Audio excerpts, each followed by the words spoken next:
YS Jaganmohan రెడ్డిని high court చివాట్లు పెట్టింది. అంతేకాకుండా ఆయన వేసినటువంటి పిటిషన్ని కొట్టివేస్తూ ఇప్పుడు ప్రస్తుతం ఆ పిటిషన్ని మేము విచారించలేము అని చెప్పేసి న్యాయస్థానం ఒక స్పష్టమైనటువంటి ఆదేశాలు ఇచ్చింది. అసలు ఏంటి జగన్మోహన్ రెడ్డి ఏం పిటిషన్ వేశాడయ్యా అంటే, ఏదైతే జగన్మోహన్ రెడ్డి ముఖ్యమంత్రిగా ఓడిపోయిన తర్వాత, అంటే వైసీపీ ప్రభుత్వం పోయిన తర్వాత జగన్మోహన్ రెడ్డికి ఉన్నటువంటి భద్రత కుదించారు.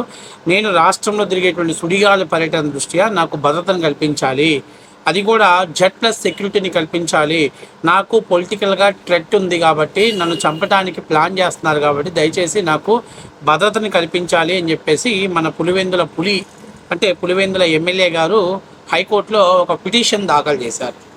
ఆయన అందులో ఏం చేశాడో తెలుసా, కేంద్రాన్ని మామూలుగా ఏంటంటే ఎవరికి Z+ సెక్యూరిటీ కల్పించాలి, ఎవరికి ఒక నార్మల్ సెక్యూరిటీ కల్పించాలి, ఇవన్నీ కూడా కేంద్ర పరిధిలో ఉంటుంది. ఎవరికి భద్రత కల్పించాలనేది అందులో కూడా ఆయన ఏమంటాడో తెలుసా, మామూలు నార్మల్స్ కాదంట, ఒక పవర్ఫుల్ అంటే మోదీ గారికి ఉన్నంత సెక్యూరిటీ, NSC కమాండర్స్తో సహా మోదీ గారికి ఉన్నంత సెక్యూరిటీ తనకు కావాలని చెప్పేసి మనోడు హైకోర్టును ఆశ్రయించారు. అయితే పులివెందుల ఎమ్మెల్యే గారికి హైకోర్టు ఒక చురకలేసింది. ఏంటనంటే, గతంలో మీ మీద ఎప్పుడూ కూడా ఎక్కడ ఒక బ్లాస్ట్ అంటే ఒక పొలిటికల్ థ్రెట్ అటాక్ ఎక్కడా జరగలేదు, కేవలం మీరు వ్యక్తిగతంగా భయపడుతున్నారు, భయంతో ఆందోళనతోటి మీరు నాకు సెక్యూరిటీ కావాలని చెప్పేసి కోర్టును ఆశ్రయిస్తున్నారు అని చెప్పడంతో పాటు అంటే చాలా విలువైనటువంటి కోర్టు సమయాన్ని మీ భయాందోళన గురవుతుండటం వల్ల మీరు ఏదైతే సెక్యూరిటీ కావాలని అడుగుతున్నారో దానికోసం మీరు సమయాన్ని వృధా చేస్తున్నారు. మీకు ఈ అంశం మీద కేంద్ర ప్రభుత్వాన్ని కానీ రాష్ట్ర ప్రభుత్వాన్ని కానీ మేము ఆదేశించే పరిస్థితిలో లేము, దీని తదుపరి విచారణ అసలు చేయాల్సిన అవసరం లేదు, అలాగే ఈ విచారణ ప్రస్తుతం మేము అంటే డిస్మిస్ చేస్తాం, మీరు వేసుకున్న పిటిషన్ని ప్రజెంట్ ఈ వేసవి వరకు డిస్మిస్ చేస్తున్నామని చెప్పడం జరిగింది. నేను అడుగుతున్న జగన్మోహన్ రెడ్డి గారు, మీ దగ్గర వేల కోట్ల రూపాయల డబ్బులు తాండవిస్తున్నాయి కదా, ప్రైవేట్ సెక్యూరిటీని ప్రభుత్వం అధికారంలో లేని 5 ఏళ్ళైనా మీ సొంత ఖర్చులతో పెట్టుకుంటే నష్టమైంది. గతంలో ఎట్లాగో ఒక పెద్ద సైన్యాన్ని తయారు చేసాం, 960 మంది పోలీసు విభాగాన్ని, అలాగే ఇంకా బుల్లెట్ ప్రూఫ్ వాహనాన్ని అడిగాడు. బుల్లెట్ ప్రూఫ్ వాహనంతో పాటు ఆయనకి ఏదైనా ఆయన హౌస్ మీద సర్జికల్ స్ట్రైక్ లాంటివి చేసి పాకిస్తాన్ వాళ్ళు ఏమైనా అణ్వాయుధాలు వేస్తారేమో వాటి నుంచి కూడా ప్రొటెక్ట్ కల్పించే విధంగా వైర్లెస్ సిస్టమేటిక్ కలిగినటువంటి విధానాన్ని, అంతేపాటు అంటే పూర్తి స్థాయి భద్రత, ఒక ప్రధాని అంత భద్రత కావాలని ఒక్కసారి ముఖ్యమంత్రిగా చేసిన జగన్మోహన్ రెడ్డి హైకోర్టులో పిటిషన్ దాఖలు చేశాడండి. సో దీని మీద అసలు నిజంగా చెప్తున్నా, మరి వైఎస్ఆర్సీపీ నాయకులు కార్యకర్తలు సోషల్ మీడియాలో మా అన్న పులివెందుల పులి, మనది అంత పొడుగుంటుంది, మన ఇంత పొడుగుంటుంది, మన భయపడడు, మన రాజకీయం చేస్తే మామూలుగా ఉండదు అని చెప్పినటువంటి మా అన్న, నాకు అర్థం కావట్లా, నీ దగ్గర వేల కోట్ల రూపాయల డబ్బులు ఉన్నాయి, ఒక ప్రైవేట్ సైన్యాన్ని పెట్టుకుంటే ఏమవుతుంది? గతంలో 5 ఏళ్ళు నువ్వు ముఖ్యమంత్రిగా ఉండి కేవలం నీ భద్రత కోసమే ప్రతి సంవత్సరం రాష్ట్ర ఖజానా నుంచి కోట్ల రూపాయల డబ్బులు తగలేసావు. కొంచెమైనా ఆ తాడేపల్లి కొంప చుట్టూ కూడా ఎవరిని రానివ్వకుండా నిబంధనల పేరుతోటి అందరినీ ఇబ్బందులకు గురి చేసావు.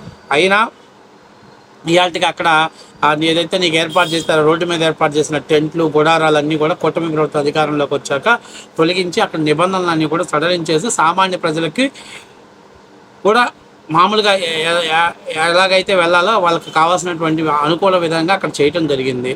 నువ్వు ఆల్రెడీ కుప్ప మీద దాడి చేస్తారని ఆ పేదల చుట్టూ పెద్ద ఒక జైల్లో కానీ ఖైదీలు బారిపోకుండా ఉండటానికి కట్టినటువంటి పెద్ద ప్రహరీ గోడలు కట్టేశావు. ఇంకా భయం భయం భయం భయం, ఏం భయం జగన్మోహన్ రెడ్డి, ఏం భయం జగన్మోహన్ రెడ్డి, ఎందుకు భయపడుతున్నావయ్యా? నీకు Z+ సెక్యూరిటీ కావాలి, బుల్లెట్ ప్రూఫ్ వెహికల్స్ కావాలి, అలాగే నీ చుట్టూ NSC కమాండర్స్ ఉండాలి, ఆక్టోపస్ టీం ఉండాలి. ఏంటయ్యా బాబు, నువ్వు ఒక్కసారివే ముఖ్యమంత్రి అయినందుకు ఇన్ని గొంతెమ్మ కోరికలు కోరుతున్నావు, రాష్ట్ర ప్రజల ఖజానా నుంచి ఖర్చు పెడుతున్నావు. నువ్వు రాష్ట్ర అధికారంలో ఉండగా వేల కోట్ల రూపాయలు లిక్కర్ స్కాము, ఇసుక స్కాము, ల్యాండ్ శాండ్ స్కామ్ చేసి కోట్ల రూపాయలు గడించావు కదా, జే ట్యాక్సులతోటి భూషణాలు నింపుకున్నావు కదా, అందులోంచి కొంచెం డబ్బులు ఖర్చు పెట్టవయ్యా స్వామి. నీ పర్సనల్ సెక్యూరిటీ నువ్వు ఏర్పాటు చేసుకో. ఎట్లాగో వైఎస్ఆర్సీపీ వాళ్ళకు కూడా ఉద్యోగాలు లేవని చెప్పి తిరుగుతున్నారు, వాళ్ళకే కొద్దిగా ట్రైనింగ్ ఇచ్చి అందులో బాగా ఫిట్ సాధించిన వాళ్ళందరినీ ఒక 1000 మందిని నీ చుట్టూ ఒక సైన్యాన్ని తయారు చేసుకో. నువ్వే ఒక ప్రైవేట్ ఆర్మీని తయారు చేసుకో, తప్పేముంది? ఏమన్నానంటే నేను మొన్న అక్కడ పోయాను, ఏది రాప్తాడ్లో పోయాను, హెలికాప్టర్ని ధ్వంసం చేశారని చెప్పి అంటారు. ఇక్కడికి వచ్చిందంతా మీ పార్టీ వాళ్ళే కదా. అంటే మీరు ఉద్దేశపూర్వకంగానే అది ఒక స్క్రిప్ట్ని అమలు చేసి దానికి సంబంధించిన ఫొటోస్లు అన్ని హైకోర్టుకు సబ్మిట్ చేసి, హైకోర్టులో సబ్మిట్ చేసిన తర్వాత నాకు ఇలాగ భద్రతాపరమైన ఇబ్బందులు ఉన్నాయి కాబట్టి దయచేసి నాకు ప్రైవేటు ఏదైతే కేంద్ర ప్రభుత్వాన్ని లేదా రాష్ట్ర ప్రభుత్వాన్ని అడుగుతాడు. అది కూడా కాదు కూడదు, వీళ్ళు సెక్యూరిటీ ఇవ్వలేమని అంటే ప్రైవేట్ సైన్యాన్ని పెట్టుకునే అవకాశాలను ఇవ్వండి అని చెప్పేసి కోర్టుని అడగటం కోసం జగన్మోహన్ రెడ్డి గారు మొన్న రాప్తాడులో హెలికాప్టర్ మీద దాడి జరిగింది, హెలికాప్టర్ ధ్వంసమైంది, ఇలాంటి మాటలన్నీ ఆ రోజు కేవలం వైసీపీలో రాష్ట్రంలో విధ్వంసం చేయాలంటే అది వైసీపీ పార్టీ నాయకులు, కార్యకర్తలు, నాయకులు.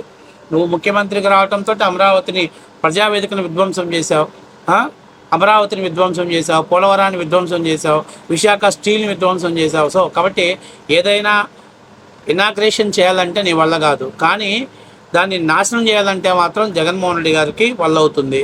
మొన్న అమరావతి ప్రారంభోత్సవానికి చాలామంది అడుగుతారు, జగన్మోహన్ రెడ్డి గారు రాలేదు. ఆయన ప్రారంభోత్సవాలకు రాడయ్యా బాబు, కూల్చివేతలకైతే వస్తాడు, శవాలు దొరికితే బయటకు వస్తాడు. ప్రారంభోత్సవాలకి శుభకార్యాలకి ఆయన పనికిరాడు, ఆయన అసలు రాడు. శుభకార్యాలు అంటే పిలిస్తే ఆయన చాలా దూరంలో ఉంటాడు. ఏదైనా అశుభకార్యం జరిగిందంటే, ఎక్కడైనా ఒక శవం దొరికిందంటే 5 నిమిషాలు ఆగ మేఘాల మీద బెంగళూరులో ఉండని, లండన్లో ఉండని తిరుగు ప్రయాణం కట్టేసి అక్కడికి వచ్చి వాడిపోవటం అనేది జగన్మోహన్ రెడ్డి గారికి ఒక సింబాలిక్గా, సెంటిమెంట్గా పెట్టుకున్నటువంటి విధానం. కాబట్టి ఆయన శుభకార్యాలకు పిలవకండి, ప్రారంభోత్సవాలకు కానీ లేకపోతే శంకుస్థాపనలకు కానివ్వండి, లేకపోతే ఇంకేదైనా కార్యక్రమాలకు ఆయన పిలవద్దు. కేవలం ఏదైనా గోడ కూలి జనాలు చనిపోయినా, లేకపోతే ఎక్కడైనా ఘోర ప్రమాదాలు జరిగి చనిపోయినా, లేకపోతే ఎక్కడైనా ఏదైనా కూల్చివేయాలన్నా, ఏదైనా ఎక్కడైనా రైల్వే ట్రాక్లు లేపేయాలన్నా, ఇలాంటి కార్యక్రమాలు ఏమైనా ఉంటే జగన్మోహన్ రెడ్డి గారికి తూచా తప్పకుండా ఆయన ఇన్వాల్వ్ అవుతాడు. ఆయనతో పాటు వైసీపీ నాయకులు, కార్యకర్తలు ఇన్వాల్వ్ అయ్యి అక్కడ పెద్ద ఎత్తున క్రౌడ్ క్రియేట్ చేసి ఆ క్రౌడ్లో ఇంకా ఏదైనా ప్రమాదం జరిగే అవకాశాలు ఎక్కువగా ఉంటాయి.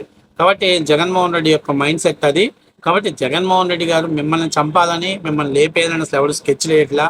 మీరే ఎన్నికల ముందు బాబాయిని లేపేశారు, అంతకుముందు మీ సింపతి కోసం మీకు మీరే పడిపించుకున్నారు, మన ఎలక్షన్స్లో మీకు మీరే పులకరాయి వేయించుకున్నారు.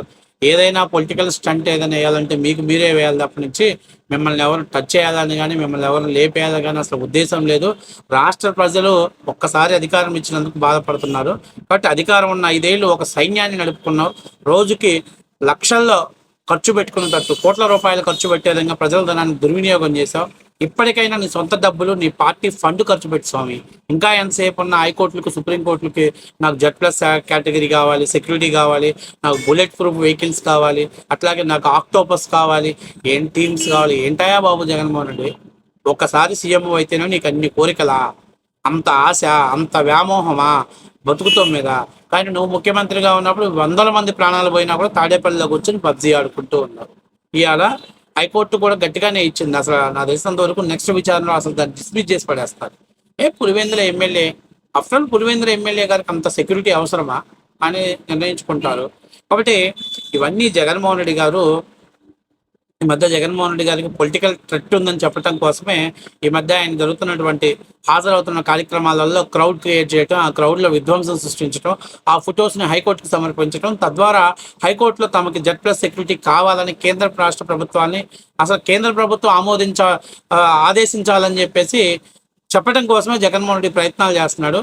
ఏది ఏమైనా గతంలో 2 సార్లు 3 సార్లు అప్పటి రాష్ట్ర హైకోర్టు అంటే కేంద్ర హోంశాఖ మంత్రిత్వ శాఖకి ఆయన లేఖ రాశారు, నాకు Z+ సెక్యూరిటీ కావాలని చెప్తే అసలు దేకను కూడా దేకలేదు. అసలు ఆయన పంపించిన ఫైల్ వాళ్ళకి వెళ్ళిందో లేదో, వెళ్ళినా చూసారో లేదో చెత్తబొట్లో పడేసో తెలియదు. కానీ మొత్తం మీద కేంద్ర ప్రభుత్వం స్పందించలేదని హైకోర్టుకు వెళ్తే హైకోర్టులో కూడా ఆయన వేసిన పిటిషన్ని పెండింగ్లో పెట్టడం జరిగింది. సో ఇది జగన్మోహన్ రెడ్డి గారి హైకోర్టుకు వెళ్ళి అదనపు భద్రత కావాలని ఆయన హైకోర్టులో పిటిషన్ వేస్తే పరిస్థితి. ఇప్పుడు చెప్పండి రా పేటీఎంస్, మా అన్న పులివెందుల పులి భయపడన్నారు కదా, ఇదేంట్రా బాబు, నాకు భద్రత కావాలి, నాకు ప్రైవేట్ సైన్యం కావాలని చెప్పేసి కోర్టుల చుట్టూ తిరుగుతున్నాడు.